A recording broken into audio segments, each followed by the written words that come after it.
Good morning and welcome to the Capital Gang. A little bit late. Emmanuel Dombo, I think I may need your escort, especially around these traffic lights here. So start organizing that one for me now that you're in power. But Dombo comes here on top of a police patrol. This is what I'm talking about as well. He must have lived in a village and he only uses it on Saturdays. Many trucks. Absolutely. When I'm coming here for Capital Gang. Yes. So you're most welcome to Gang. Honorable Dombo, Honorable Ssemujju, welcome to Gang. You're going to congratulate Ofono Pondo. I have already Gang, yes. On air. Yeah. Hey. Professor, one of my favorite professors, Dr. Yusuf Serunkuma, you are also going to congratulate Ofono Pondo on the Capital Gang. Use the microphone. Use the microphone. It is his chance to eat. It is his chance to eat. Duncan Abigawa, you're most welcome. You're going to congratulate Ofono Pondo. Yeah, thank you, Oscar. Yes. Like the Kenyans say, it is always turn to eat. Yeah, not all the Kenyans. But I was telling Honorable Ssemujju that you have experienced loss, so you know the loss, and Ssemujju said, no, you are not even there at the losing table. Yeah, but you saw those who reached the losing table. Yeah. You had Dr. Baryomunsi crying in the middle of the night to His Excellency the President. Yeah. You had Captain Mike Mukura and others. Yeah. So I think it was better to run at first than towards the end. Yeah. Yusuf Serunkuma, to run or to be bought out early. Yusuf, I should also tell you, today I was not supposed to be. I would have been in Europe, but I've experienced a loss. No visa, no passport. This is to the Netherlands. So I really feel it, you know, when you're rejected, and you have already spent money, and these people are not considerate. You know, those Europeans like to say my feelings and everything. Eh? In the year 2023, those Europeans made 153 million euros from rejected visas. So they're a bunch of thieves, but they make it look like. I don't know if I can call them mad, but they're thieves. For 3 months they've known that I'm going to go away. For 3 months they are thieves. They made 153 million euros from rejected visas. Wow, that is theft. I want to write to the ambassador. So will you give me the research, all that research? To complain. Pardon? At least they will know that. You mean they didn't know? They didn't, because the ambassador must be aware of what is happening. Yeah, because when you apply 3 months ahead, it means you have spent 3 months ahead and everything. So I know the feeling of loss, Duncan. I met policemen at this office processing Canadian visas. Yeah. And they told me in their estimate, for every 1,000, I think 2 will be successful. So the policemen were also... You know, Rotary International, the money. This year Rotary went to Canada, and many people didn't apply because of that statistics. Because the Canadian visa, you are like going to heaven. Go to the microphone. I don't know why that has been a debate. Visas are sources of income. Visas are sources of income. Of income is a trade. Not application, but visa. I'm saying application, the visa process. It's only that they don't want to admit that it is trade, it is a source of income. Secondly, it's like the churches. Did you know that the Catholic Church... can spoil good arguments. No. These things the Ssemujju to go for to Mecca every year and how many times. Do you know that is a business? That's why you are being told that God is in Saudi Arabia. No, ours. Can spoil a good debate. Why don't we make that money? Why is God in the Vatican? Oscar, because why is the visas are for free? Why in fact they will put there free visa. No, but when you go there you spend. But that's what you don't know. But some you didn't know. Oscar, I need to add the detail. Why is your God in Saudi Arabia, not in Uganda? Understand how economies. In fact, let me switch off O's microphone. Understand how economies work. Saudi Arabia, but Oscar, Saudi Arabia earns $1 billion every day from oil sales. The whole economy of pilgrimage is 19 billion. I was actually... Are you saying when you have money, you don't need more? I was actually also planning... The lake and the ocean. Oscar. Yes. Yeah. Oscar, I just want to add that you see the disrespect Mzungu gave us. It's because our leadership has brought us this sort of ignominy. So for the last 40 years, we are still going to Europe to beg. They look at us. They come here. They get free things. We've been disrespected as Ugandans because of the way we are governed also. You see, I've spoken to Mzungu businessmen who come here, and they can't imagine how we are led by the amount of crime they can get away with in our own country. I'm telling you, they're also shocked that they can get away with things which they couldn't hitherto get away from. I had planned a bus ride to Rome as well. So when OO enters religious things, I was going to take a bus ride, pay for that one, go into those basilicas and so on. So yes, Oscar, when you get there, you spend money. Oscar. Yes, Emmanuel. To me, one of the things could be Honorable Ssemujju will help us when they get to Parliament. Even OO. Because what is, do we have... You have to be elected. Do we have a right to reciprocate? You as Uganda. Yeah, Uganda as a country. With the amount of ignominy you brought onto yourselves. You see, when Mzungu talk about to poorly governed country, they say, this is not Uganda. I mean, there's a small thing which is badly led called Uganda, which means even the people there, they deserve no respect. If the whole of Africa came together and they got organized, with leaders like himself, those people would really want us more. Let the man make a good point. When Hon Ssemujju, you go ask the Minister for Foreign Affairs and ask. When I was a member of Parliament and on the Public Accounts Committee, one of the areas that was most abused was the visa collections at our embassies. It was a lot of money. Oh. By the accountants at the embassies. For Uganda. For Uganda. Until it was streamlined that it's now credited directly to the consolidated fund. Previously it was collected and spent on site. Even ministers who would get here their allowances, whenever they travel to the embassies, they would go and use the money that is used for collection and from the collection of visas. That was big money. Anyway. I don't know of any country where people line up for Ugandan visas. I don't know Dom. I don't know that either. But Ugandans in their hundreds line up at all the embassies here. Not just here. They drive into Nairobi. Yeah, actually. Some of the European ones you go to Poland, Nairobi, yes. Finland. Yusuf, you have promised to give me some information, and listeners can give me information, and I will write a letter at least. Have you guys spoken about the South African visa? Also, I'm told we have to go. And that one, the reason it's a problem of our leaders. So Kenya, for example, doesn't require a visa to go to where? To South Africa. The Kenyans. They don't? No, they don't. But here... Hold on, let me first apologize to the listeners. They are hearing samosa being chewed. You know, after 3 months and Dombo are here. They have not had a meal in a while. After 3 months of campaigning elections, in 2 minutes, Sofono has finished 10 pancakes. Last night, Dombo... I actually thought he was picking them for redistribution. One at a time. Last night I had a chat with Dombo, and he said he has been so stressed he's looking forward to samosa. Yeah, so don't be surprised. But you can't eat 5 in 1 minute. Dombo. But he has done it. Then we'll need an ambulance to evacuate him. Because I saw his hand full. Welcome to Gang Agatha at Haile. And it is true, I'm going to South Africa in October. Oscar, so, just a second. You see, we need to understand the visa, Euro, US, before we even complain. Musemu Zigaruga, one of the people with a lot of money, he wanted to go to UK for treatment in his last days. Which he could afford. And they know. But they denied him the visa. He went to the deputy speaker, went to Hakana Rugunda. They issued the visa when now he was not in a good condition to fly. So it's not just money for them. I remember last year, even delegations from Parliament were denied visas to go to Dubai. Official delegations with the government, with the foreign affairs.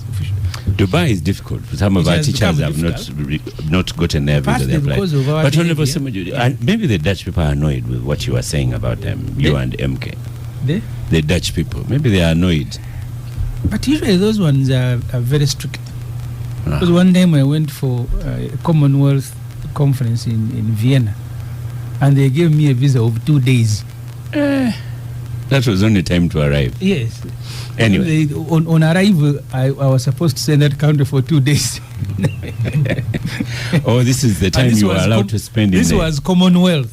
Yeah. I was invited and sponsored. But the meeting was for 2 days. Agatha was telling us about South Africa, yes. How disrespected we are. No, I think for me it goes back to what Honorable Dombo said about reciprocity. Yeah. We don't have governments that plead our case, because that's why Kenyans go to South Africa without any visa. But here, do you know who goes to South Africa without a visa? The politicians. The leaders only negotiated Because negotiated for themselves. I remember there was a negotiation. Right. Last year, Uganda and South Africa signed an MOU for visa reciprocity. It was supposed to have started this year, April. They set up a working committee. I think the problem could be on our side, because they set up and it was supposed to have started. Of course, in it's April. on your side. That's what we are saying. So there is a process going on. It is going on? Yeah, there's in the Ministry of Foreign Affairs. Oh, you yes. think it is going on? No. I know so, because I traveled with the President of South Africa at that summit. They signed that MOU to fast track. So I don't know why it hasn't commenced, because it was supposed to have started in April. I actually know it is going on. Yeah. It has just gone on for so long, Yeah. and that's why everyone was shocked. We were supposed to have an African meeting there last year. Everyone was shocked at how many Ugandans were denied visas, because so many.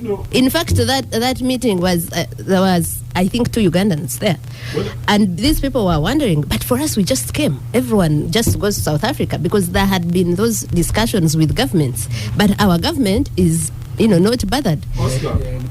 Let her first finish that one. No, finish the last sentence. I think for me the last sentence was what.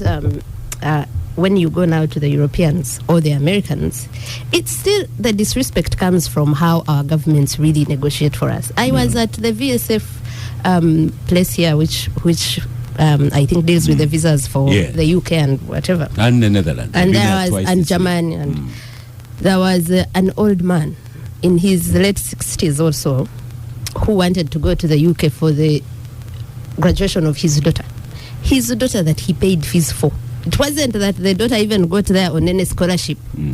They had denied it so many times. He saw me. He was so frustrated. He said, why don't you talk about this? I am 68, for God's sake. Why do I want to go and stay in the UK? I paid fees for my child there. If I can afford to pay fees in a university there, why? So at the end of the day, it's that when you see a list of requirements for visas to go to America from Ugandans, and then you see the list of requirements for them to come here, it is one. For them, it's just one, paying for a visa on arrival. 50, is it? Yes, 50.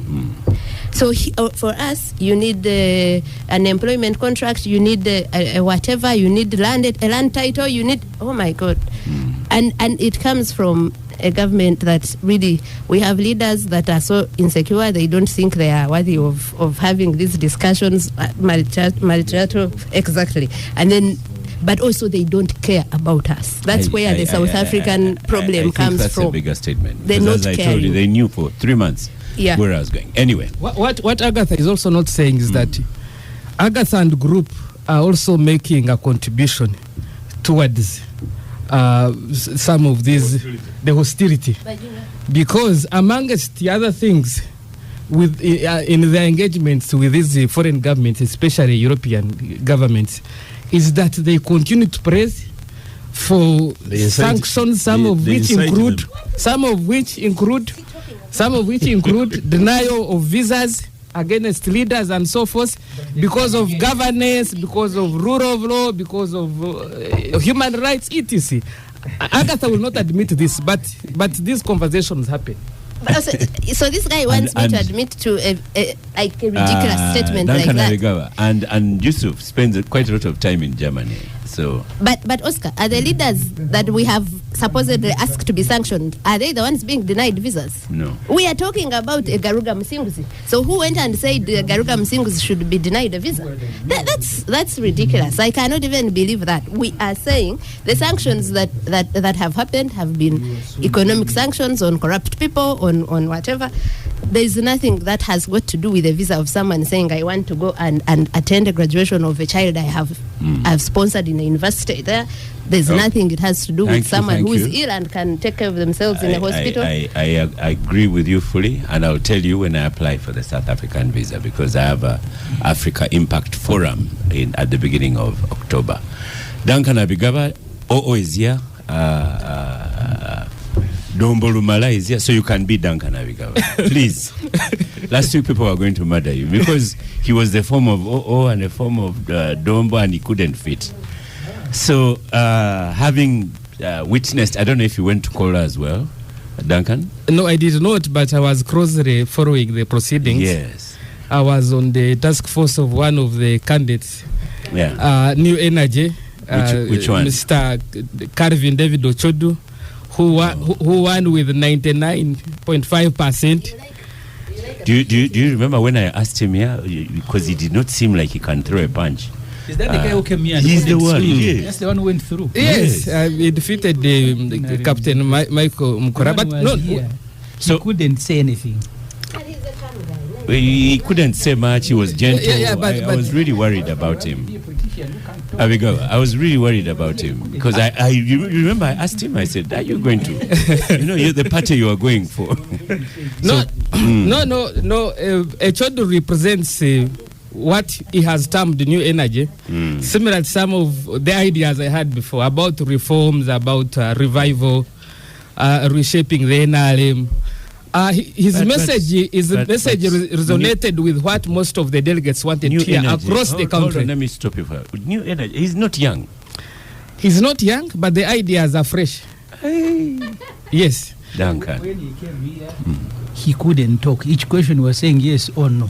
Okay. I don't know how he even spoke to the delegates. I think this was not the best forum for him. Yeah.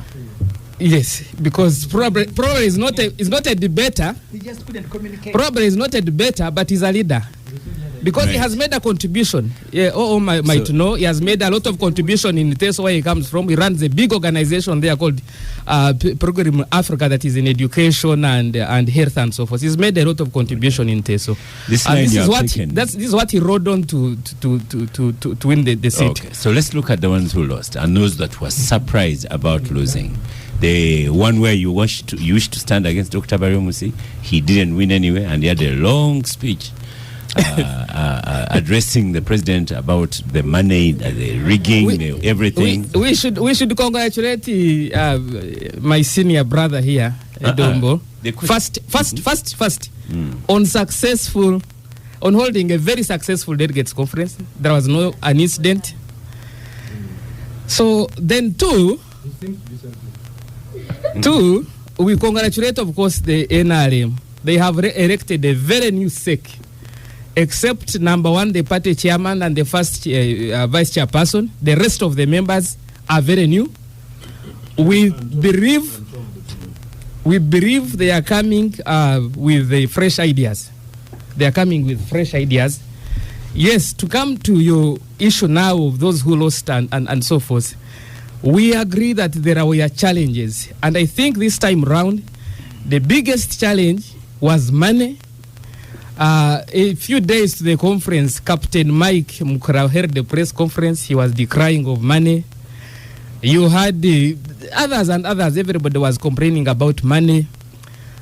If you sample, for example, the issue of the youth election, which never took place, because after the voting for the chairman of the youth league, the chairperson of the youth league, there was some bit of a misunderstanding, and the election was suspended.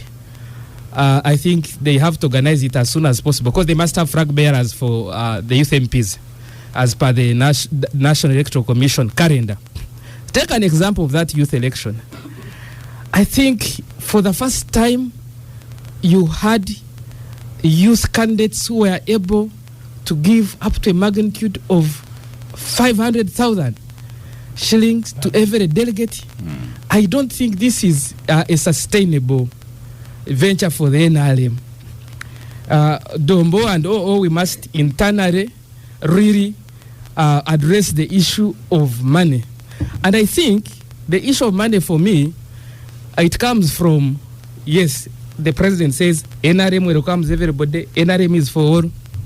But can we have some bit of a vetting mechanism of who runs, especially for top leadership? You invited the CCM to attend the delegates conference and other Africa liberation parties where the NRM is modeled. Most of them, you cannot join a party today and tomorrow you're running for the top position. You must go through the ranks. Vetting versus money. We have opened up the process. We are running money launderers. We are allowing pirates. We are allowing everybody to run. And this is not sustainable because I do not think the general membership of the NRM has confidence in most of the leaders who are elected, because most of them were elected on the account of money. So, in the event that something happened to the top party leadership, I do not think other leaders, for example, in the Central Executive Committee, would carry this party forward because they do not have trust and confidence of the majority of the members of NRM. So the issue of money. But no ideology, just commercialized money. Yeah, most of the people who won in these SEC positions, they have not held positions in the NRM. As per the rules that Honorable Dombo here knows very well, there is the issue of you must have served in the party for 10 years. You must have visible contribution in the party for 10 years. Some people have not had that contribution. Some people have not been in the party for those 10 years. Yes, so you can see that honestly, some people, it is not about ideology, but it is some sort of a quidocracy, give me, I give you. Right, Honorable Dombo. I did not know the 10 years that Abigaba has cited, but I first heard former Speaker, Deputy Prime Minister Kadaga, saying that the regulations that someone has been here 3 years and now everyone is promoting her. I heard that very clearly. So you as the leader of this election, why didn't you pay attention to that? I've just learned a new word from my brother here, quidocracy. We need something that we need to from Kololo. That one was manufactured in Kololo. First and foremost, I want to congratulate the leaders that were elected at Kololo, who are now members of the Central Executive Committee. I'm appointed by the Central Executive Committee, and those are my new bosses. I congratulate them. And I believe now that has been noted that some of them have not had an in-depth understanding of how NRM works. I believe that the national chairman and his vice and the other senior leaders are going to take their brothers and sisters through the process for them to understand. It may not be at Chankwanz, it may be a retreat, it may be whatever forum, for them to appreciate. But they also are mature people. They are going to read and they keep the task so that they can lead us well. Right Honorable Kadaga did raise that issue when we were in Entebbe for the NEC meeting. And when the lawyer was asked, the director legal was asked about whether the rules had been modified, along the way, because the president was very particular. He did not want to do anything that vitiates the rules or that compromises the rules, or having different rules for different scenarios just to advantage others. The director legal came and said that during the nomination papers, everybody was required to enumerate what they have done for NRM in the past 10 years. And in the past 10 years, if you had only made a contribution for 3 years, Well and good. It was said, what have you? What contribution? It was a requirement for the nomination papers. But was not that during the vetting process, somebody is going to be vetted on the account that somebody has stayed in the party longer or party for a shorter time. But even when you look at the positions in parliament, these are deployments by the party. They are leadership positions. Look at the speaker. The speaker is a leadership position. Jacob Olanya, when he came in, was a very brilliant person, and everybody would be willing and proud to associate and work with such a person. Even when he had been in NRM for a very short time, the party deployed him as a deputy speaker, and he excelled. Even when he was a chairperson, actually he started as a chairperson of a committee in parliament, and he worked so well. So there is no requirement that in order to qualify for SEC positions, you must have been in a party or done something for 10 years. There is no rule, regulation like that. But on the nomination papers, they were asked for every candidate who, when pick papers, that what have you done in the last. In fact, that in the nomination papers is ultra bias. It's not in our constitution. It's just that people are enthusiastic. They did not see it. Yeah. They should have challenged it. It is not required. It is not in the constitution. But it is there. I'm saying it is not in the constitution, but somebody brought it in the regulation, and I'm saying it should have been challenged. So go on. So for us, the only thing I have observed about these elections, and I want people to know, is that those who have been asking for a transition, if they can't see with their eyes that the transition is happening, then some people must be blind, because the young people coming from behind us, they are determined to take up their position in society and provide and make a contribution. Sorry, Oscar, is that the transition Dombo wanted when he was forming the PAFO? No, the transition is defined first of all by the framework of the law, the constitution. That there will be democracy, there will be elections. Who gets elected, now that's where the transition happens. Because whereas other people are complaining here about General Moses Ali, why the people of Ajumani preferred the person who didn't even go to talk to them, and they elected him. But the majority of Ugandans, even at the apex of the national resistance movement, have demonstrated that young people are eager to come in and make a contribution. Time will come. Many people here, especially on the opposition, whenever they talk about transition, they look at the apex, President Museveni's position. It's a question of time. It's a question of time, because you can only postpone it, but this is what is happening. When I looked at, I felt sorry for some of my friends, because some of them had been with them in the parliament. But for instance, my brother Chris Bariomunsi, he lost these elections. He had only been in SEC for one term. Bariomunsi? Yes. You know, in COVID, we extended the term of SEC members during COVID. So he was there illegally, one term legally, one No. The Bariomusis were elected during COVID. No, they were supposed to renew their. It was 16. For vice chairpersons, they voted. They didn't vote. They voted. So I thought that he was still energetic, and he would use his vintage position as minister in charge of national guidance to continue providing. But the voters thought otherwise. Although Dr. Chris Bariomunsi himself, when he talked and addressed the president and the delegates, he raised some issues and which are subject to the evaluation by the tribunal if he chooses to go there, and whether the tribunal will sit to consider them. But I want to tell you that to me what I saw in Kololo, not only in Kololo, when we invited as a build-up to the national conference, we invited the national chairman. I mean the chairpersons of districts for NRM. The chairperson of my district is a student at university in Butaleja, at UCU. He was elected as chairman of Butaleja NRM, and I did raise it. Out of the about 160 chairpersons who had been invited, I could hardly identify a person. The faces I used to see in the previous years. And I realized it. I did even raise it. I said, you people, those who are talking about the transition, this is the transition happening.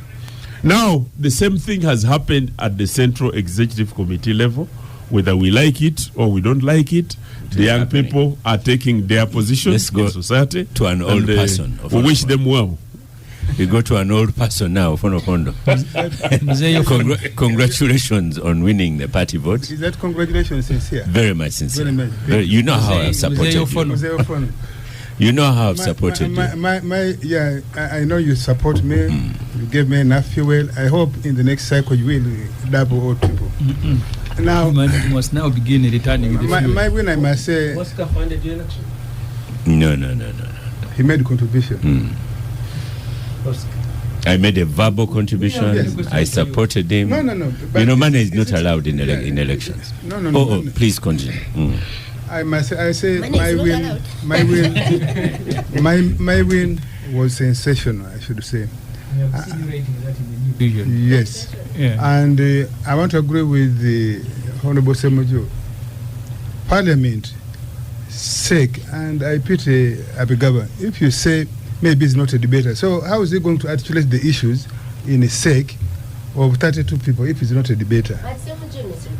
No, the guy was here. He couldn't communicate. So just normal communication. I think he's a debater. I think he talks. What did he say? But maybe he doesn't talk the way Ssemujju and Ofono talk. He did not talk at all. I've received a message here on air that he runs a large charity organization in Teso, which is very good. But I was here, Ssemujju was here, Dombo was here. I really asked him, are you going to manage NRM thing? Because NRM now you have presented the figure of NRM where you have to be combative all the time. But you remember the late Kidu Makobuya, a lawyer, but he would talk measured. And his answers were usually yes or no. That's the reason he was sacked. In fact, he said even a no is a response. So, rare cases. Sake. It's not just sake where we are using a lot of money. Even parliamentary candidates, both in NRM and other parties, they use money, except that probably they don't do open display. In the NRM, I think there's a sense of impunity that people use money, and partly our failure. You know, NRM constitution will have, we're supposed to have ethics commission.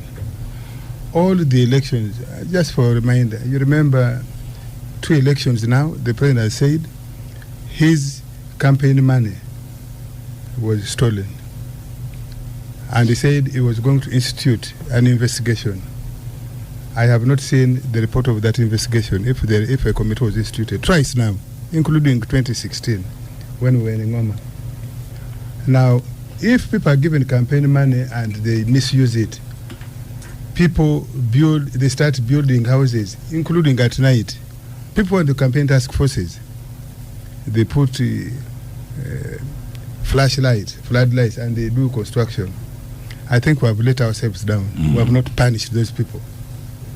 Now, and so it has encouraged impunity of money. It started in the primaries as well, NRM and district primaries. Yeah. So it has crept in that people who do those things are not made a good example by way of punishment and even disqualification. Like in this particular case, I've said here before, I said SEC made to vet candidates at a time when there was abundant information that one candidate had taken away delegates to foreign countries. In my view, if I had been in SEC, I would have tabled that candidate be disqualified.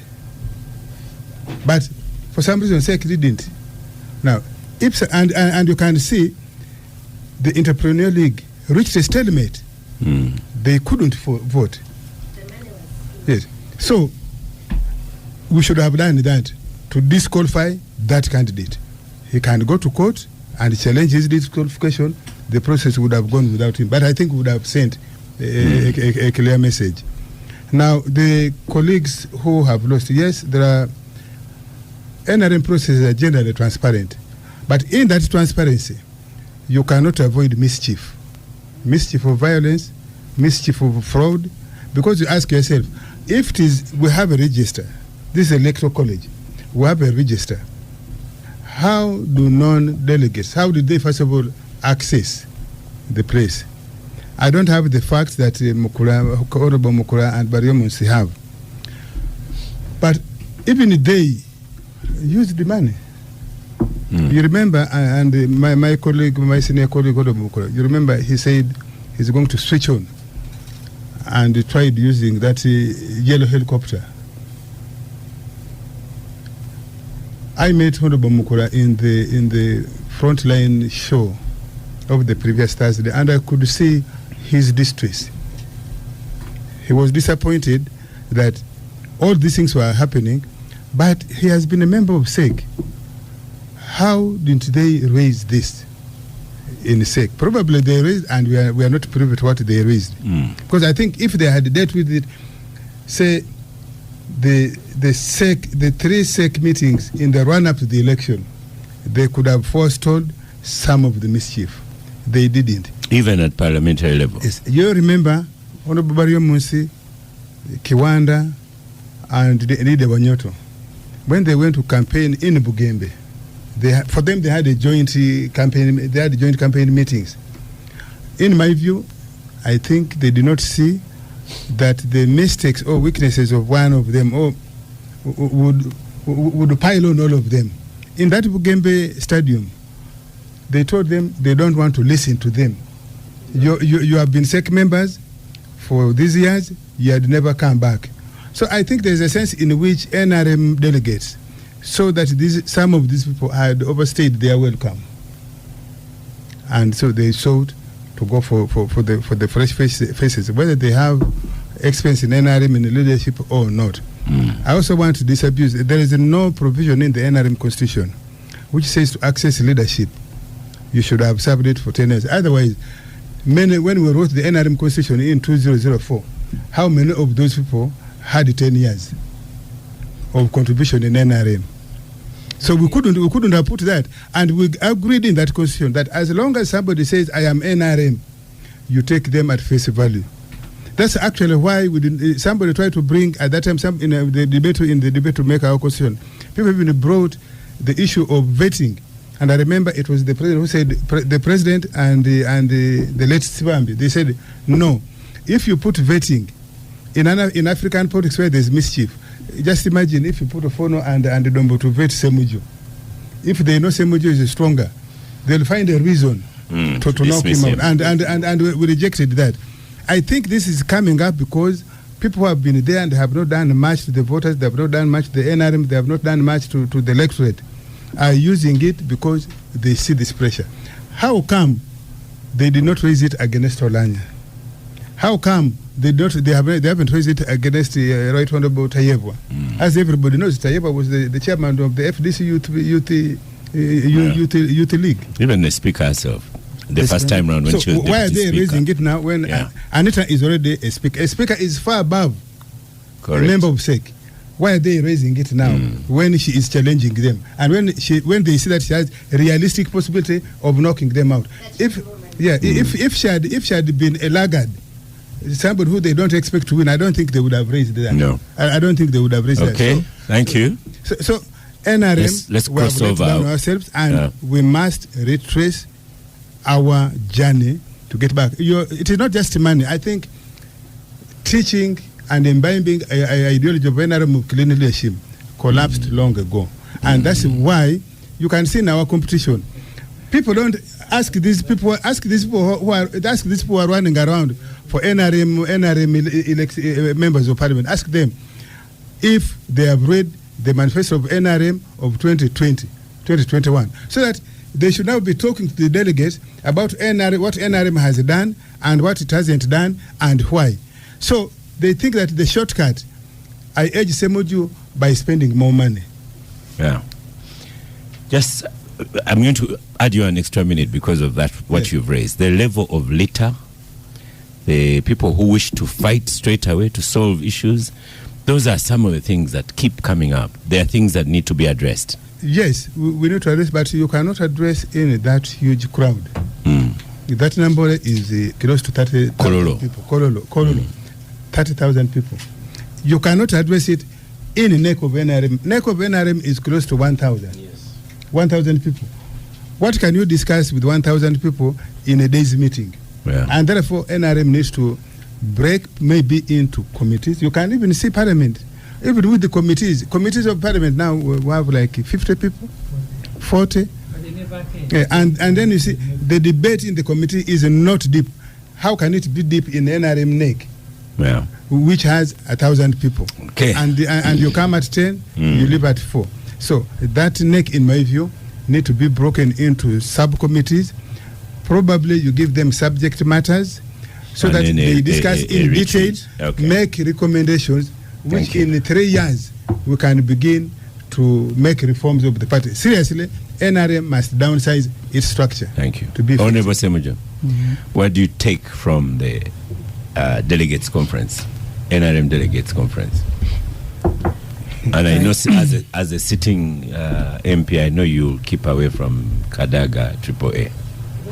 Why should I? Because that was the highlight. In fact, if they didn't quarrel, maybe this circus would have gone unnoticed. Yeah. But their quarrel is what spiced the meetings. Did Kadaga have a point? Or she was in a sinking ship?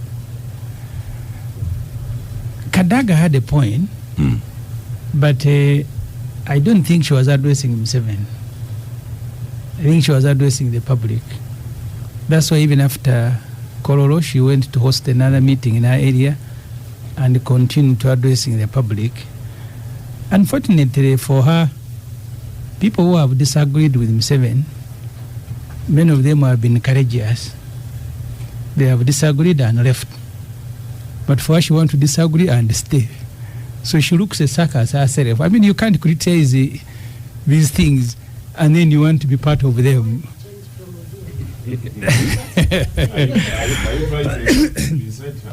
No, I'm not inciting her. I'm just sympathetic. Because when the Vesiges, the Muntu, the Kategaya, the Mushegas,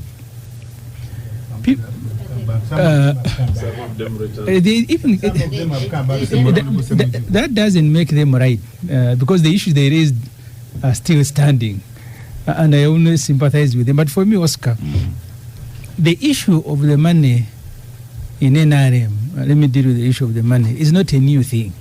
In fact, you have a Bashemwe here on X, Twitter. Says the NRM all guards lamenting about money in elections are simply in denial. They've only been outplayed at the very game they created. They established the culture, now they must live with its tune. I am not sure of the year. Fono Pondo, who has been there longer, can help me.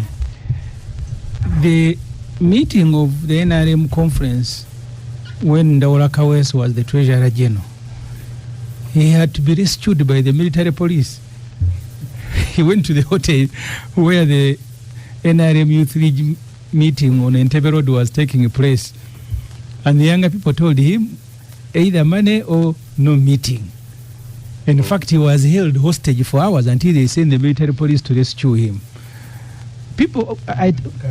One time I told you of a story. I was a journalist, and I was supposed to go and cover an NRM meeting in Michiana. That must have been around 98, 2000. They were NRM.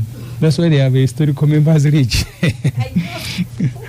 So the Honorable Nusrat Peru, I think, was part of the youth, and they were meeting in Michiana. Museveni was supposed to go and open. He said he will send Saleh. Along the way, he said, no, I am sending Chigongo. The young people said, Chigongo must not cross here. We want Saleh. They didn't want Saleh because he was higher, but they wanted Saleh because they knew he was younger. Because he's money bags. They knew that at least when you have Saleh, many of your problems will be. So this party and the NRM has been built around money first, money and violence. Yeah. I said on TV, I know when Kadaga was complaining, Museveni gave Kadaga 800 million. He also told her you can access a police or military chopper to go and campaign. When? In these elections, these particular ones, I don't know how much he gave Anita Among. But Museveni was giving all the candidates. Did the speaker need to be given any? Sometimes you authorize access, sometimes you give physical money. Okay. So I don't know what he did, or he did both. Sometimes he does both. So even the people who are in Kororo, I saw full figure. NRM now has the transition has happened, and I want to thank Dombo. This is a very good transition from Mushega to full figure. That's the new crop of NRM leadership. From Amanya Mushega to full figure. So, and you are happy that is the transition, Dombo, you wanted when you were in Pafo. But for me, full figure was on camera as one of the delegates in Koro. And she said, we want money. It is money. Money. So all the NRM people who are being attracted now, majority, I think more than 90%, often upon you can quarrel, you're going to be the only one, are joining NRM because there is access to public resources. Because you're talking about money being given by candidates. They're not talking about money that has funded their entire processes. I told you just to do a register, Museveni gave them 42 billion. These fellows must have spent, by the time they go through their process and national elections, they will have spent more than 2 trillion shilling formally. Doing what? Everything that you are doing. This meeting is in Kororo, you brought people 30,000. Each was being given 1.6 before you go to the money that the candidates were distributing. What business that the NRM do to get the money? Because in the past, you remember at the beginning there was Danze, and at that time Seven wanted the NRM to do business either they don't use public resources. That business went away. All of you, when you make a budget, you go and appear before Museveni and present. I remember some time back when he was throwing away NRM workers at the district level. At that time, I think he must have given Kasuri about 20 billion, and he said, I no longer want to employ these people. Even after the 2006 elections, I think, the very first SEC meeting Museveni had, at that time he said he needed 11 billion to run the NRM branches, and he said, why don't we pack them, then resurrect these branches towards the election. Of course, the rest of the members refused. So, before you go to the candidates who are distributing money, please be kind to the taxpayers whose money you are using in NRM process. And Dombo, you know it. The money you are being paid as a salary and the vehicles you are driving it's not money from NRM. It is money that Museveni picks and he gives you. Now, these Kadagas who are complaining, they are not complaining because money is bad. They are complaining that money has been deployed against them. If it was being deployed against another person, they wouldn't be making the noise that they are making. These Mukulas, why is Mukula, and why should Mukula die, and why does he want to die to be a second member? Is that a job? What decisions do they make? No decisions. Even when they attempted to sit here at Musa Kotaron, Museveni told them who has authorized you to sit. Now from today onwards, meetings of SEC will sit in State House and Entebbe. So this is a Museveni thing. All these others are fighting not to join SEC, but they are fighting to join a forum where you can easily access Museveni. Yeah. Because do you think Ibasaja Baraba wants to go there and he's paying to go there and contribute ideas? Did he win? But he won? He was going to win, but they stopped because he had ferried delegates to Nairobi and Dar es Salaam. So for you, once you build a party around money, once you build a party around violence, many people are joining you are seeking to benefit from the two ideologies, pillars of NRM, money and violence. In fact, you need to change your symbol now to money and gun. So you have a gun and money as the NRM symbol. Because, look, the younger people are kicking each other, throwing chairs in air. It is not because they are fighting because they want to go and make a contribution. That's why, because you see, look at the people who are exiting SEC and those who are entering. Are the ones entering the ones who are going to scrutinize the policy, scrutinize the direction? Museveni likes ideology. Each meeting he will spend 2 hours teaching people ideology. Look, these fellows who left Museveni, the Mushega, Njuba, Besigye, Muntu Kazora, etc., their complaint was that we had abandoned the reason for which we went to fight in Electoral. I am not sure any of those who have become SEC members even remember why Museveni went to fight in Electoral. is just fighting for my space on table, either to access, because look, Oscar Museveni himself said that people are paying 30 million to those who are near Museveni to draw his attention to their letters. So for every letter that Museveni accesses, you pay 30 million. Let me just give you, when I went to Kapchorwa in these consultations, I found one of the two people who were contending for entrepreneurship. One had gone there on a Tuesday. They have 5 delegates and had given 1 million to each delegate. The day I arrived, 5 million. Yes, the day I arrived in the afternoon. Another one had come in the morning. When he was told his colleague had given 1 million, he topped with 200, so he gave 1.2. Now I came back and found him at Emin Pasha Hotel. Then I asked him, "You are giving 1.2 million. How do you intend to recover this money?" Yeah. In a SEC that has no salary, even if it has a salary, it doesn't take about 10 million. About 10 million. He told me, if I become the chairman of NRM Entrepreneurs League, I will be closer to the president. You see, after the meetings, the president gives a group photo, and this guy has told me. You can imagine somebody telling me, he says, "I will be a go-between between the people who come to seek investment, these Chinese and Arabs." This is what the fellow told me. That's how he intends to. So he had a goal to recoup. Ssemujju, finish off and then. Oscar, something small on what O was said. One of the candidates for the Entrepreneurs League said he was willing to spend 10 billion.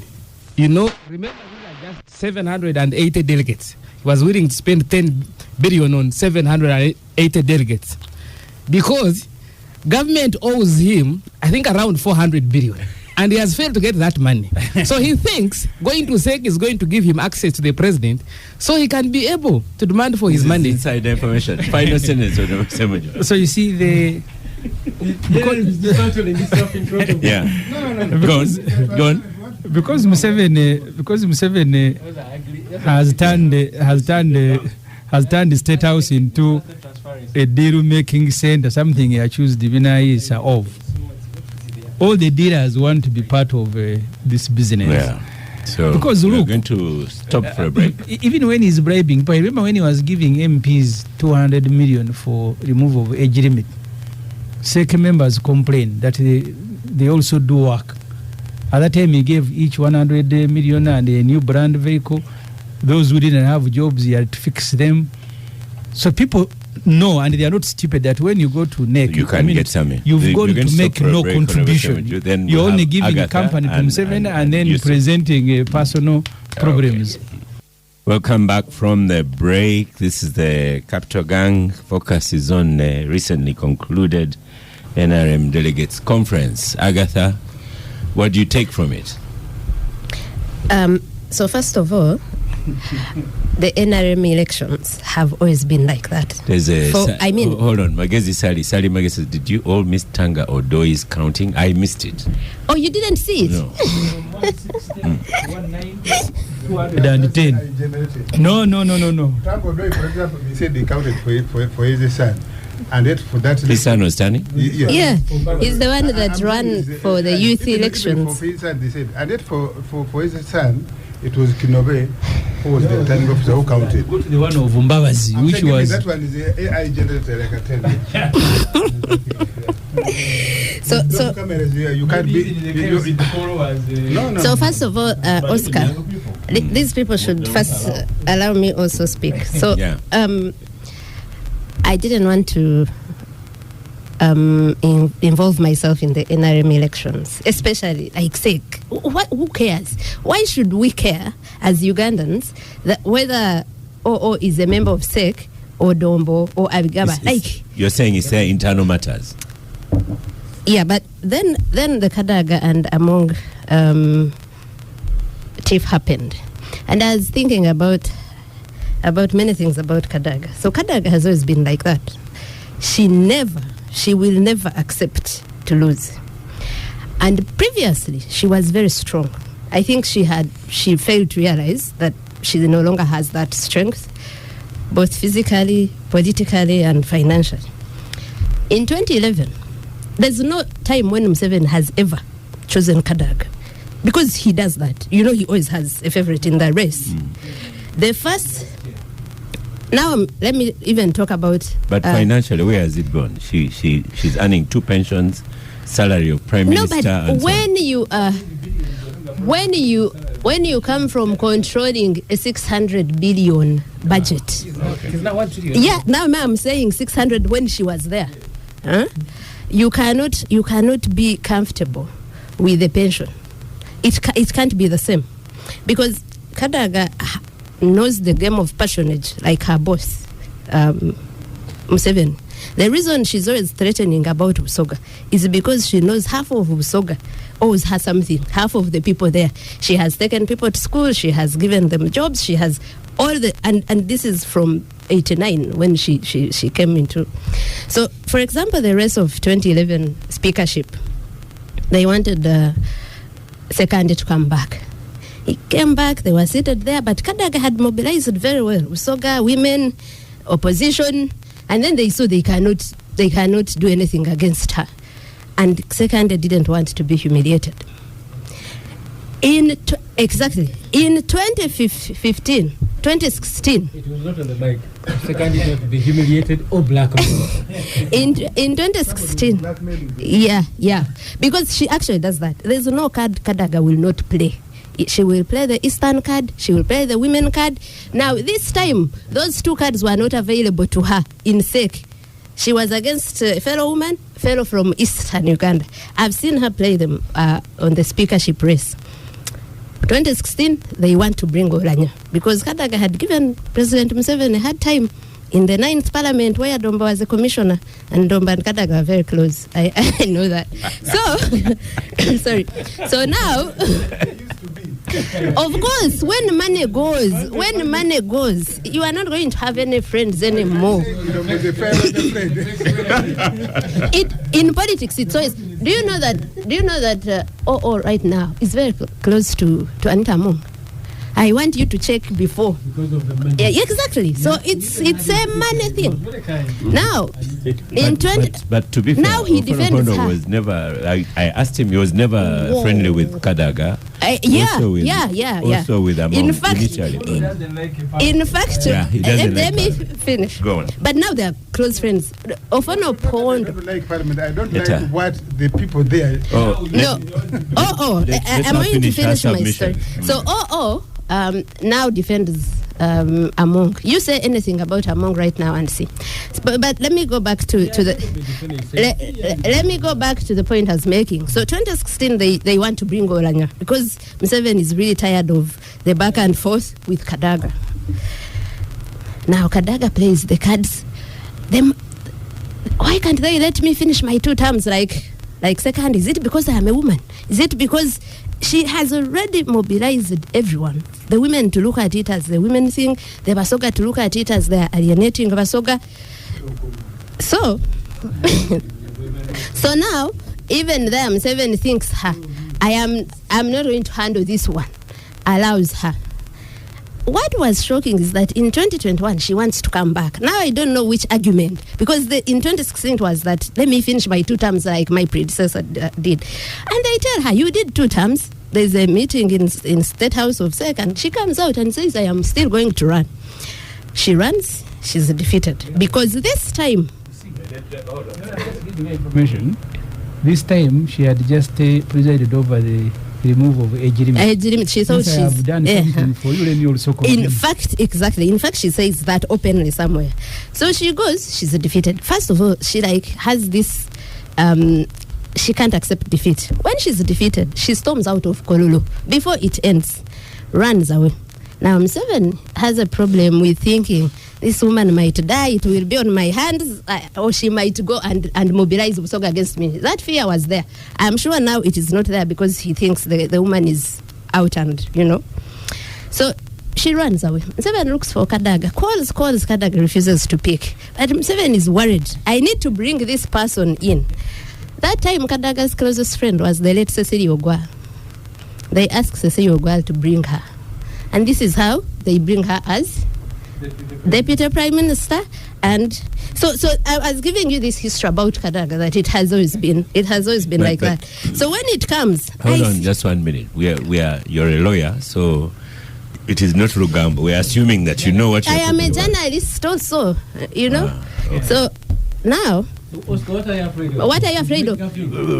If it is Rugambo and But I am a journalist. I covered the I'm reminded her that entire. she's a lawyer, so I covered the entire 9th Parliament. That's why Dombo, who was a commissioner, a very big man in the 9th Parliament, is not disputing what I'm saying. So anyway,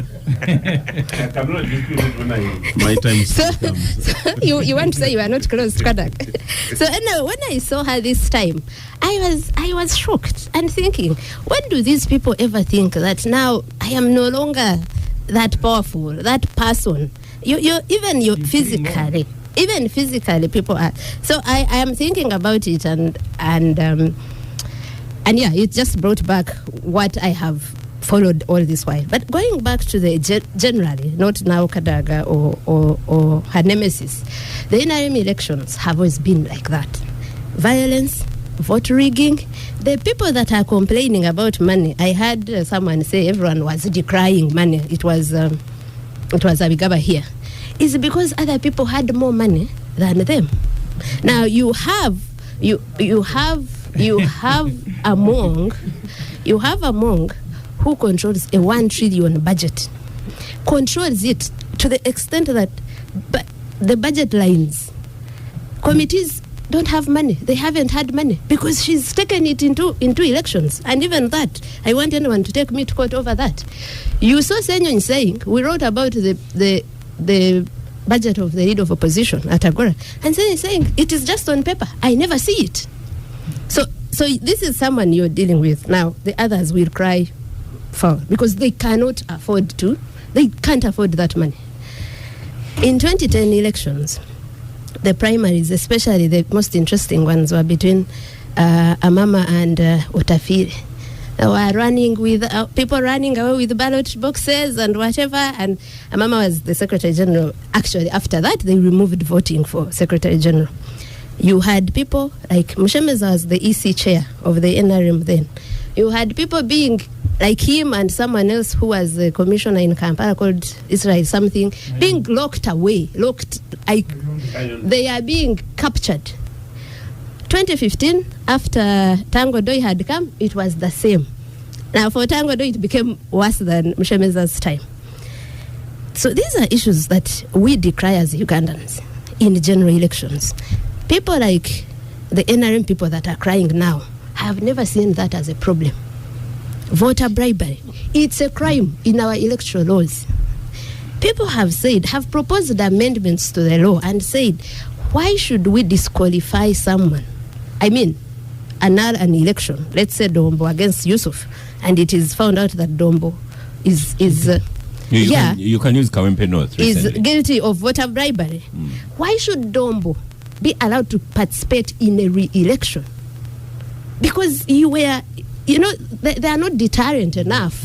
You were guilty of a crime. So we raise these issues all the time, but also talking about how much money in politics, the impact it has on leadership, on governance. Because if you are going to vote for money, that means you are not going to have anyone who will bring ideas, but also someone who is willing to spend 10 billion that they were talking about in an election. They are going in to do what? To steal. So you will not have any service delivery because people are going in to recoup what they put in.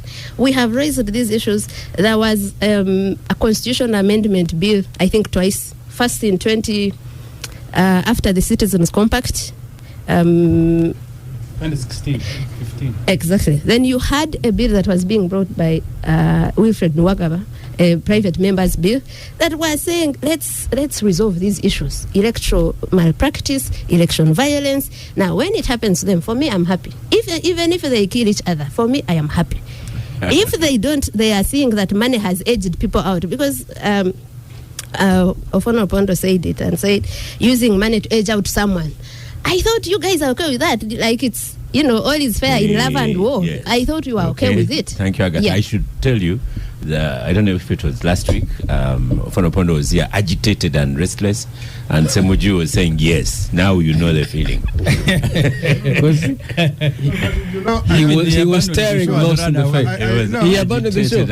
I invited him for a book launch on Wednesday, refused to come. I have been speaking straight about the Malays in NRM. I said, you did. Like in this particular case, I said, a minister I was running with, do you know he booked 354 rooms in Mukono to hide the delegates? We have only 371. So he had left for me only 6. But then I went to campaign. Yes, to beat that mischief, and I beat that mischief. Because so the next step is to see. Those are things we should do. The next step to see is how you are going to participate in dismantling that kind of conduct. No, I think. And Levi Eyaru is saying to Abigaba here, Oscar, for the record, Captain Mukula wasn't defeated in SEC. He withdrew from the race, citing bribery of the delegates by Mr. Echodu. No, but Duncan Abigaba is misleading the country. And other people are responding to Levi Eyaru.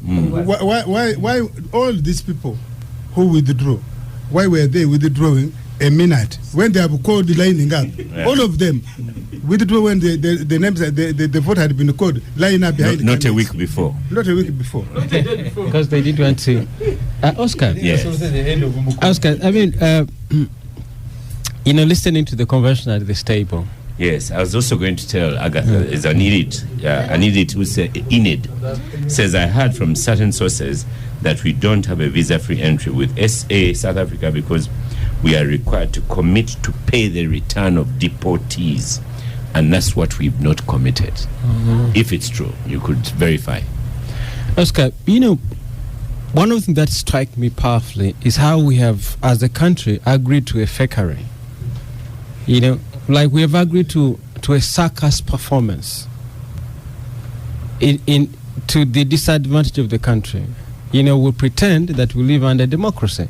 So we pretend that, people in the NRM party have actually have a political party, actually have a central executive committee. It's a fakery we have agreed to, and we gladly participate in it, and we discuss it on radio laughingly. It's a circus we've signed up to, and we seem to love it. All of us at this table actually agree that this SEC is useless. The decisions that are taken, and I'll make my point, I'll clarify. The decisions that are taken, because SEC is supposed to be the top organ of the national resistance movement, the core decision-making organ of the national resistance movement. We know Salim Said doesn't have to subject him to this circus in Kololo. He doesn't. But he's a core decision maker. There's a man that you hosted here one time called Odrek Rawogo. He's a core decision maker. He can't subject himself to this circus. Folks such as Mhoska Nirugaba and many others I don't know who are core decision makers in whatever they say stands. They're not in this circus. As all of us have agreed that, the people who actually became successful as new SEC executive committee members, their intentions are far away from the core mandate of SEC. They are looking for access to the man who has become the single most lucrative project in the country. Yep. So we have agreed to a fakery, and we gladly discuss it. We laugh about it like we're a very serious country. No wonder they had to deny you a visa, because you belong to a very serious country that is very happy to engage in a fakery. No, he belongs to a country where we have agreed to a fakery. And technically they didn't deny me the visa. They just held the passport, which one would argue is the same thing. So that's my first point I want to make. That it's very it kills me inside that we sit here, we watch people in Kololo wasting government. What do you want money. us to do? I mean, first I want to give you the diagnosis. The pain that I go through. They will beat you. Mobilize the public. Oscar, the pain I go through. That we signed up to a circus and we find it entertaining, and it's national conversation. The second point I want to make is this: I was educating Emmanuel Dombo somewhere else that if NRM was this man here, it's the one you're educating. I was telling him that if they were a serious party, the thing called SEC is created out of revolution and the others who join it are simply invited. You don't go through an electoral process. Wherever there are, exemplars of a central executive committee, they're not subject to electoral process because you have ideas to protect. You have discipline to ensure that sustain this time.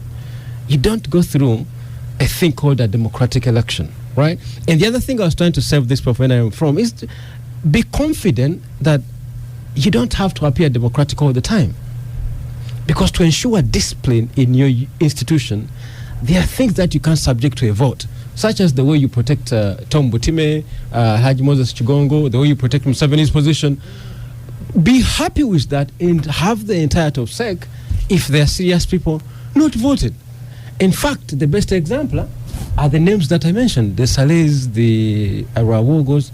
Those are actually co-decision makers. They don't go to a vote. The problem, you don't recognize them. But we signed up to this circus. You see, to be confident that you can actually have discipline without democracy. In fact, in Europe, my friend Zizek made this argument, which I found powerful. If you democratized Europe more, you end up with anarchy.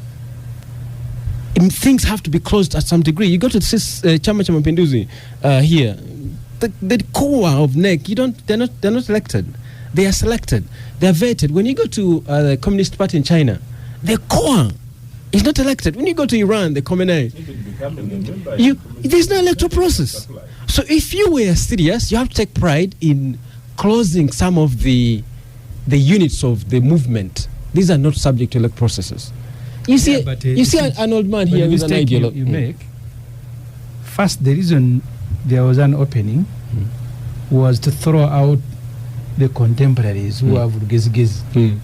And then have these ones who, they are everything. It's because of you. Yes. That's a core point, and I think I'll come to that. The point I'm making is that this has been vulgarized. You find a man like Ofonopon, who is a serious person, in terms of not to the country, but to the party. He's a very serious person to the party. Not to the country. Why do you subject this man to a vote if you're serious as a party? This man carries the entirety of NRM ideologies. He sounds like Museveni in many cases. Why do you subject him to a vote? You see, so that should be, take pride in those things. The other point, I think, coming to Ssemujju's point, is the confusion that Seven has created in the party, which is productive. He enjoys this confusion. On the one hand, it masquerades as a movement, and then on the other, it masquerades as a democratic unit. I want to tell you, the UK has the Conservative Party as a 1922 committee made up of 18 people.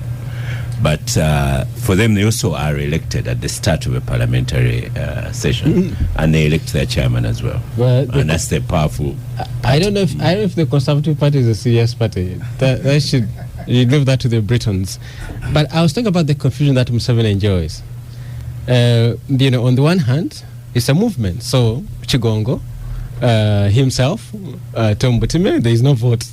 Those are ideologues of the party. You can't subject them to a vote. Tom Butime, no vote for him? I think so. In fact, except he was unopposed. In fact, for historical. In fact, if some of those members were subject to a vote and they lost, because I'm sure Museveni can be both of that chairmanship. If you subject himself to a vote, NRM will be gone, because Museveni is NRM and NRM is Yoweri Museveni. And it's not a bad thing necessarily, because this is the icon of the party. But the confusion is productive for Yoweri Museveni. That if he wants to get rid of you, he doesn't have to kick you in the butt. He subjects you to a process that he knows you will lose. And in that case, he appears democratic. If he wants to retain a position, then he will say, Alhaji Moses Chigongo, there is no vote. You can't subject him to a vote, because he wants to retain that. So that confusion is productive. We see it as an anomaly that the Kadagas and the others have tried to exploit it. But for the man himself, it is very productive. This is why when you talk about a transition, and I think this will be the last point I make. Oscar, when a snake loses its skin and takes on new skin, it remains a snake. It hasn't changed. So just shed off old skin and take on new skin. That's what you see in the narrative. The snake has remained a snake. It took off the old skin and now has recruited new workers. They're not necessarily workers, but being noisemakers who will be, cutting these deals. But if we talk about a transition in the national resistance movement, the transition will often start at the top. You can't transit by just, a snake doesn't become anything else by shedding off all skin. Okay. That is what happened. Before we get Museveni and the Chigongos out of this thing called NRM, there'll be no transition. But the problem is that most of the things we have in this country masquerading as political parties are not actually political parties. They're supposed to be movements. They're not, including PFF. They're not. It can't survive. You see these ideologues of PFF. If you subject them to a vote and they lost, will PFF stay? If you don't have Ssemujju lost as the CEC member of PFF, I think Kizza Besigye is the chairman, Kizza Besigye is not chairman. You think about those core ideologues. If you subject them to a vote and they lost their position as SEC members, there will be no party. Yeah. I think about our friends at Kavule. Let me finish this point, Oscar. Our friends at Kavule. If the core Bobby Wine, Lewis Ruwongoya, if all those were subject to a vote and they lost the leadership of NUP, there would be no NUP. The point Puga went, start his own party. I don't know if it was core, but the point I'm making is this: that at the top, these political parties, so-called, should take pride in not subjecting themselves to a vote. But we have bullied them so much. You have Agatha here who bullied them so much. Ask them to be democratic. Thank you. You'll have pundits, you have folks like Dombo here, they'll be bullying their leadership so they appear democratic. Let me go to Duncan. But it is a circus. Yeah. Duncan Abigaba, the Levy Eyaro now is attacking you because of supporting Mr. Echodo official. They have been supporting the opposite candidate. Yes. So if you know Levy Eyaro is always right. He hasn't yet posted against Agatha Twaire because he's still sorting out the disagreement in NRM. You, as one of the young people in NRM, this disconnect that's coming up, this dislike for each other, disrespect. People are happy to box each other any minute. How are you going to work on the unity? I saw that former Speaker Rebecca Kadaga has written a letter thanking her voters, and in the last paragraph, 2 lines saying she congratulates all the winners. Is that a good way to go? Will you find that unity, or you are going to continue in the general elections with the disunity? Yes, I'm happy that Right Honorable Kadaga has stood on a higher moral ground and abandoned her language she used on Saturday at Entebbe when she was a bit belligerent towards the party chairman and the members of the National Executive Council. She has toned down. It's good. I've read her. I've read her statement thanking everybody and saying the party should unite and move forward. That's the posture we expect from everybody. Yes, elections have ended. Some people have gone to. But Waliumu says there was no election in Colorado. that is according to his own interpretation. If he had won, if he had not been outspent and he had won, he would have called it an election. He made his own mistakes, which he honorable to be Ofonopono talked about earlier. For example, Bariomus went to campaign in Bushenyi with the Honorable Lydia Wanyoto and Honorable Chiwanda. In Bushenyi, there was a very powerful candidate for Women's League. So how do you sell Wanyoto in Bushenyi where Adrian Kobsinje was very strong?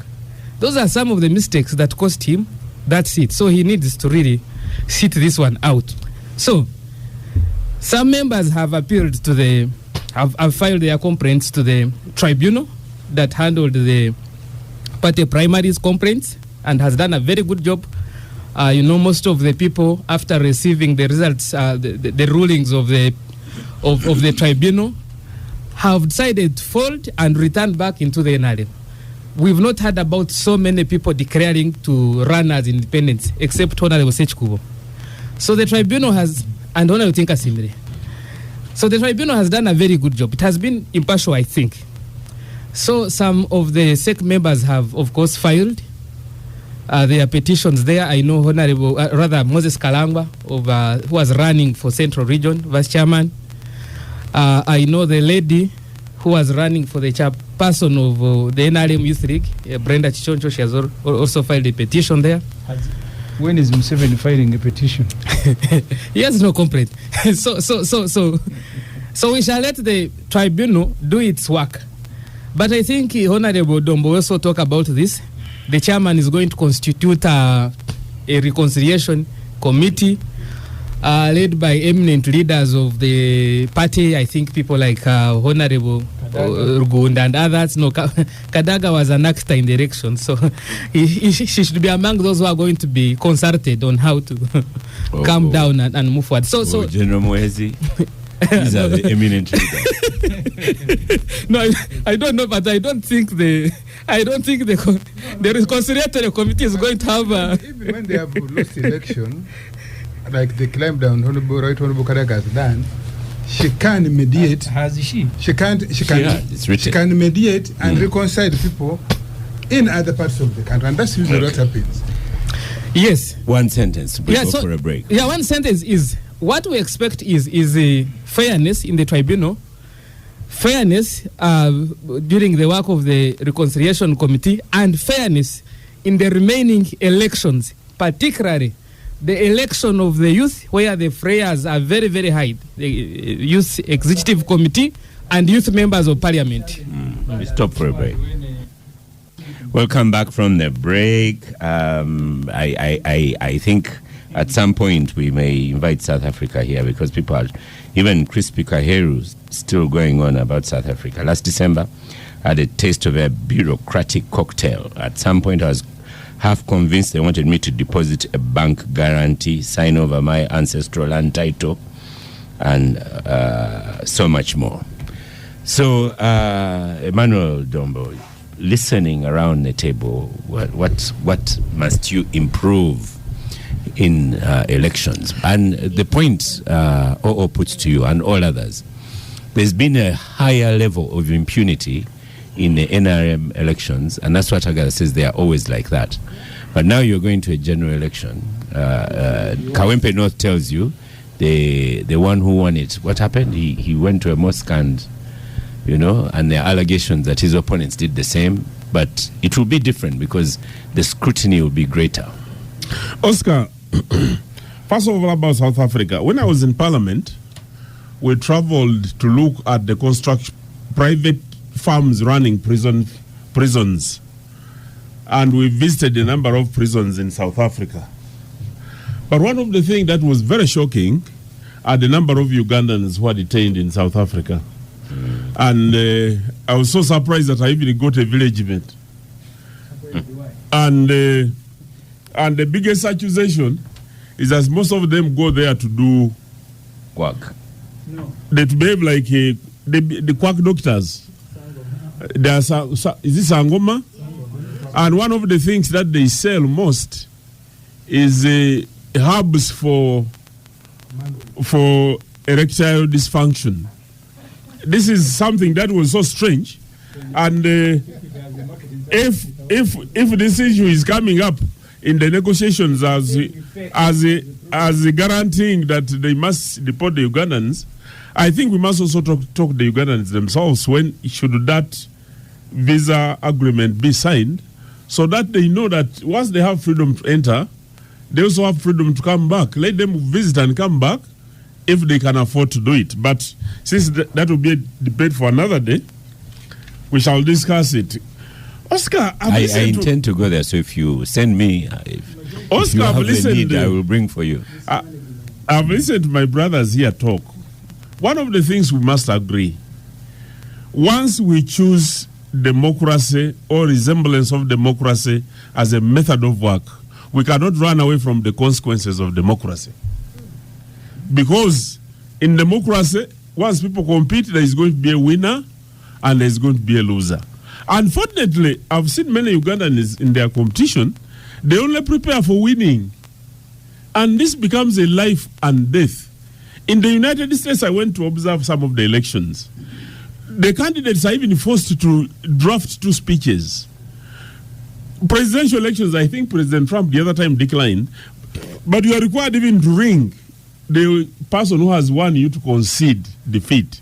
This is not something that we are practicing here. These are things that we must begin taking on and teaching our people who go to compete that we must compete in a democratic process, but we must also be prepared for the consequences of democracy, because those vagaries of democracy, people will lose, others will celebrate, but we appeal to the winners that they should celebrate with decorum and respect their opponents, knowing that we have a bigger war. We have a bigger war ahead of us as an election. Many of the things that happened in Kololo are prohibited conduct according to the constitution of the NRM, and unlike previous elections, even the country, unlike previous elections, this time the Secretary General called the aspirants, and he read to them the Riot Act to say we are likely to disqualify some of the members. He did not specify the method on how it was going to be done. But when you see the escalation that eventually resulted into the cancellation of the elections for entrepreneurs, it was emanating from the issues which had been discussed in a meeting, which my brother Ofono Pondo attended. And this matter came up in SEC and came up in NEC. And the president guided, he said, yes, people have brought these allegations, but are we fair? He asked actually the lawyer. He said, can the chairman disqualify somebody without a due process? And he said, can't we be taken to court as a party? Because you have alleged. Fine, let us go and do an investigation. And he directed during the NEC meeting. He said, let us capture it as one of the resolutions. Actually, the national chairman got so offended and surprised when members of NEC, some of them very senior people, would go on the microphone and say, after all, those being bribed above 18. So he said, because you're above 18, you must get involved in such malpractices and we leave it. The national chairman objected and he said, this is wrong. And he directed that let this be captured as a resolution. If you allow.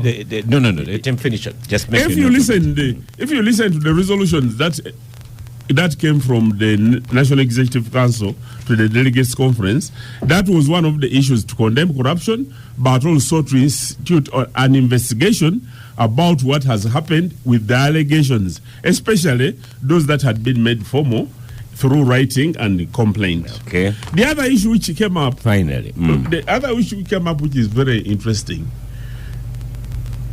some of these aspirants conspired with some of our district officials, because during accreditation, we made the district leaders, the admins, the chairman, and the director of finance, and the secretary for finance to come and receive the accreditation cards and the facilitation.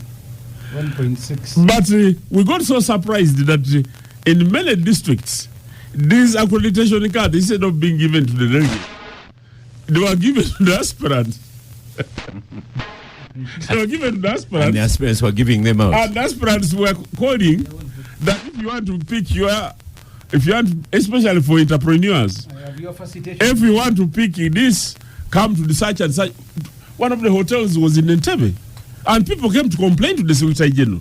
They say, we are delegates, we have come here for accreditation, but somebody is calling us from Entebbe that they have accreditation cards. That is a process also which will call the Secretary General to investigate his staff to find out how was the issue abused to the level that such a thing should happen. Finally, I want to tell Honorable Ssemujju that NRM receives about 8 billion every quarter. And this money has enabled us, pays my salary, and you are very true that the salary which I'm paid, this money comes from government, this taxpayers' money. So 8 billion, 8 billion, this is not a pretense, this is reality. Actually, right now, Nobati Mao has prevented the issuance of this money, and is being a problem. So what now, if we had not been saving progressively for the conference, this should have been a problem, and this is how you also raise money from candidates in your own net. No, I'm telling you. This I'm telling you. the Honorable Ssemujju, let him finish. Last sentence, Honorable Dombo. The last sentence is that the president directed a team of eminent leaders in the national resistance movement to come up with the draft. Abigaba said. No. There are two committees, the draft reforms. Okay. This team is headed by Honorable Gunda, and they have been looking at the structures of parties internally and those friendly parties to find out what we can borrow from there, what my brother here has been talking about. Downsizing either some of the structures and also copying the good practices from other parties. When this committee concludes on what it's doing and becomes a public document, we shall come here perhaps and we'll discuss it. But for the reconciliation, one, I want to applaud my sister, Right Honorable Kadaga, for providing leadership, because that statement that she gave, that is providing leadership, and having been a member of the Central Executive Committee for that long, that is being a very good example. Okay. I know my brother Chagulanyi tried to incite her by saying that she wants to invite, but Chagulanyi, who couldn't keep Mpuga, how could she sustain it? Right, Honorable Kadaga, if she goes there. Yeah. So the reconciliation committee. Yeah. The committee which has been set up. Thank you. It has been named. The committee has been named. The names are going to be made public. I think within the next weeks. The names of people who are going to go around the constituencies, appealing to those who have been either offended. Thank you. The tribunal is legal, Honorable Dom, but NRM is political. Yes. You won this one. Yes. Now you're going to general election. Yes. You've seen you are competing against money people. How will you tackle the general election? How will you promote ideology and so on? Well, good enough for me. I have huge name recognition in the country and in the NRM. I also have a voice. I have a face. There's no district I've gone to and the delegates didn't know me. And also appreciate the work I have done for the NRM, for the government as a spokesperson. So I think there's a soft side to that. I was also an electoral college of about 7 people per district. So it is easy to pinpoint the people you are going to speak to and the message that you speak to them. Because the older persons, MPs, all of them, the current ones, I think they have been a letdown. You don't hear them on the issues of older persons. Go on. Particularly the one I was running against is a minister. But people, yesterday I was asking Ssemujju doesn't know him. Yeah, that's true. Ssemujju doesn't know that guy. So I think there's a sense in which old people want their issues raised and raised boldly. And because of this small number of 7, you're able to reach with the message. You're able to defeat the money. And for me, I am encouraging the voters to say, even the general voters, I'm saying, look, if somebody has been in office for 10 years, 5 years, you haven't had him, he is now coming with money. Please eat the money. Eat that money. But vote your conscience because they will do nothing. They will do nothing. Because after all, the general public has shown us in this NRM primaries, they voted out ministers.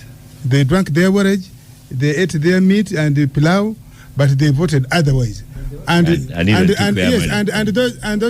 MPs have done nothing. So, for an old person of 60 years and above, what would this person do to you?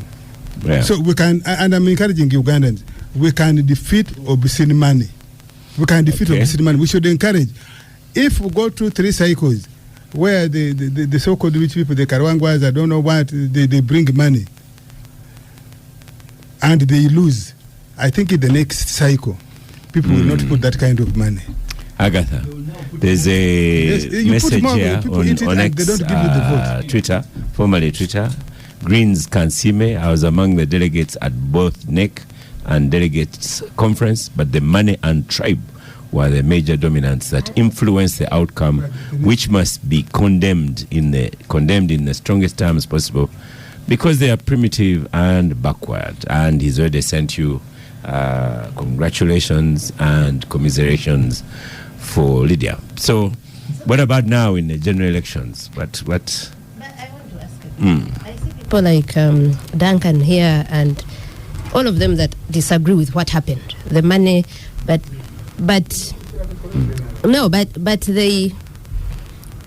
they praise the man that presides over that. So now answer the question. No, this is very You've important. asked, yes, for me. answer. That's what I'm saying. So answer the question. So Duncan, you cannot be here and say, "Oh, this has destroyed NRM." All of you, actually, not just Duncan, because for him, I saw a post where he's congratulating President Museveni and saying, as if President Museveni does not know about everything you guys are talking about now, about money, about violence, about ethnicity. Now, and it brings me to what you're asking about the general election. I have told you earlier in my submission that everything they are crying, the cakes, everything they are crying about now, Go on. the opposition has cried over it for all the years we have had elections. Yeah?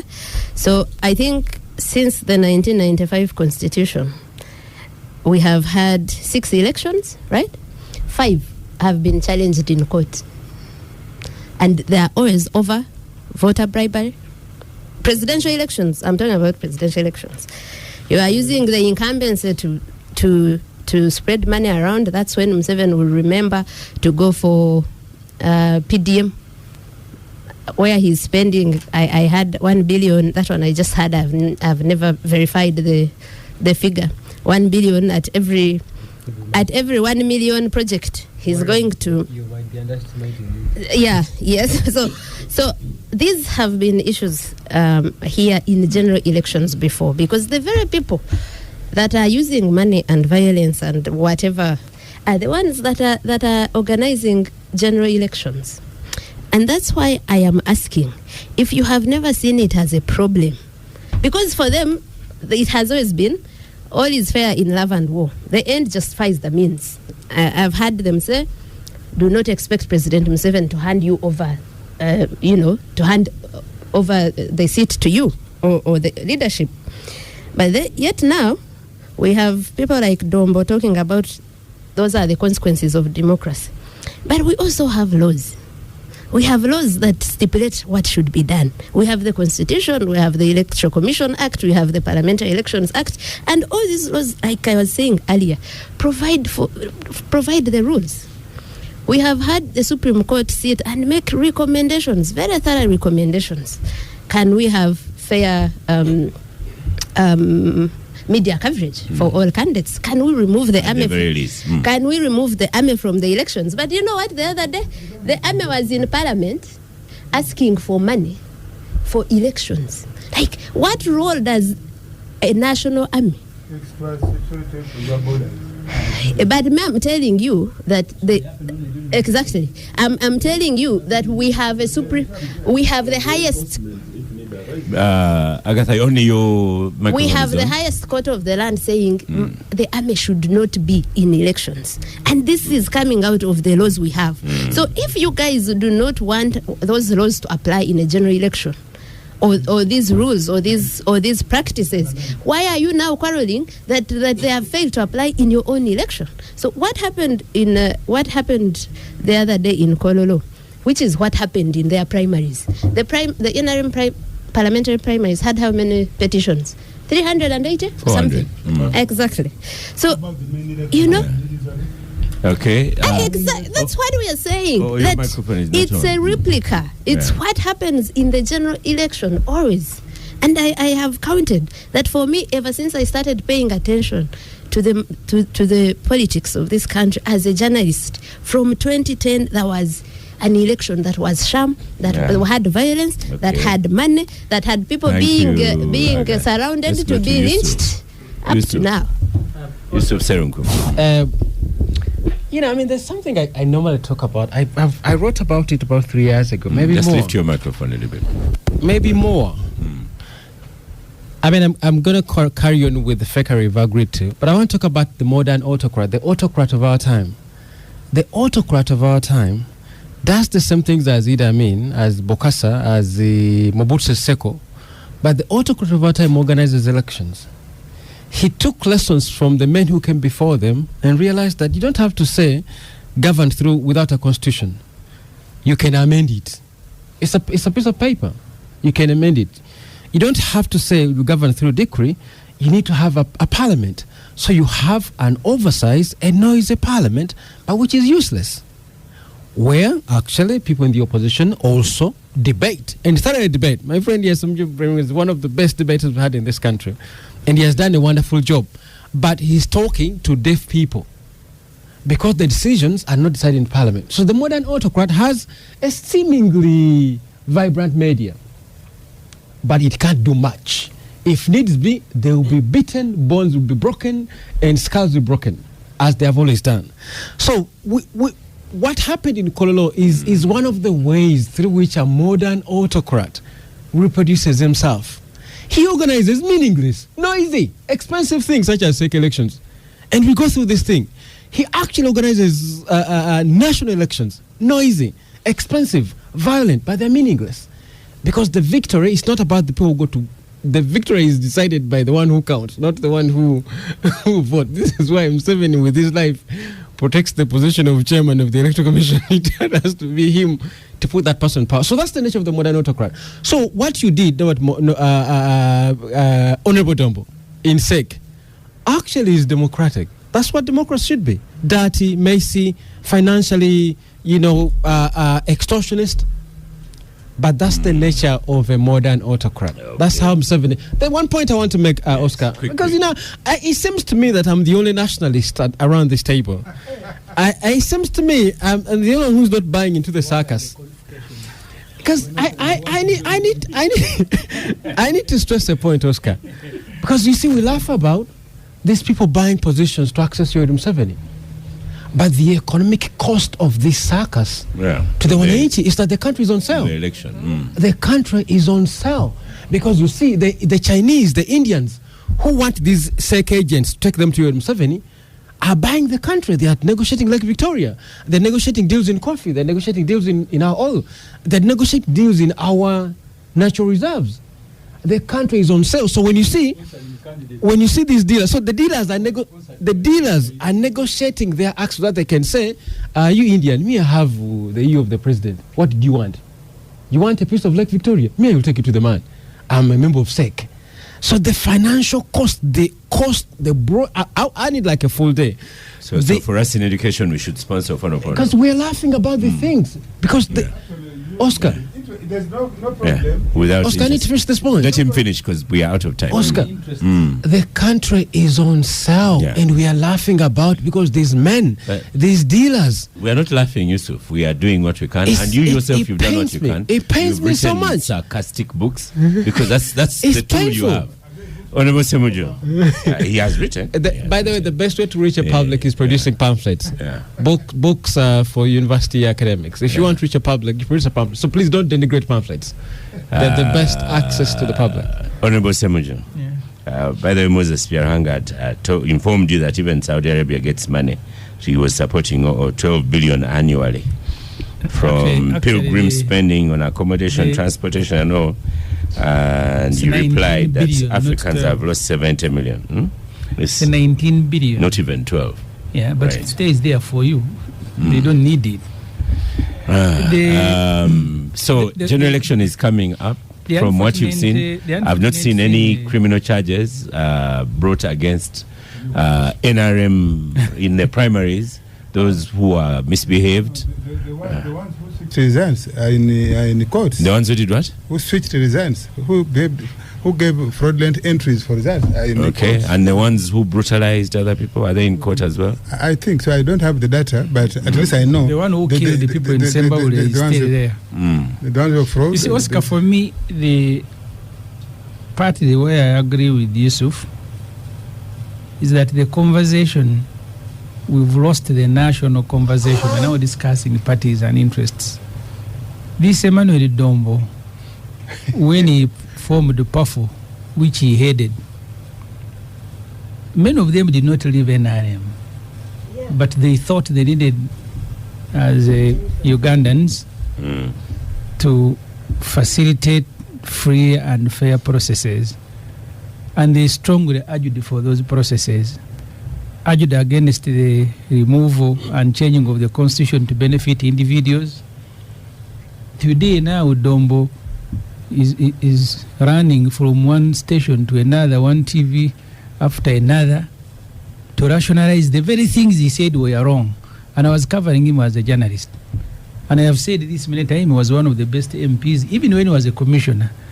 Agatha talks about Dombo as being close to Kadaga.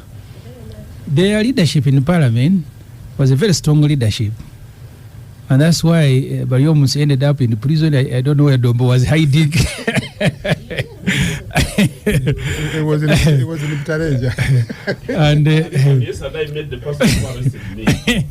And he was telling me his ordeal. This is Luguse. Who was the director? The one who was also fighting. Was so we were comparing notes when we sat during Colombo.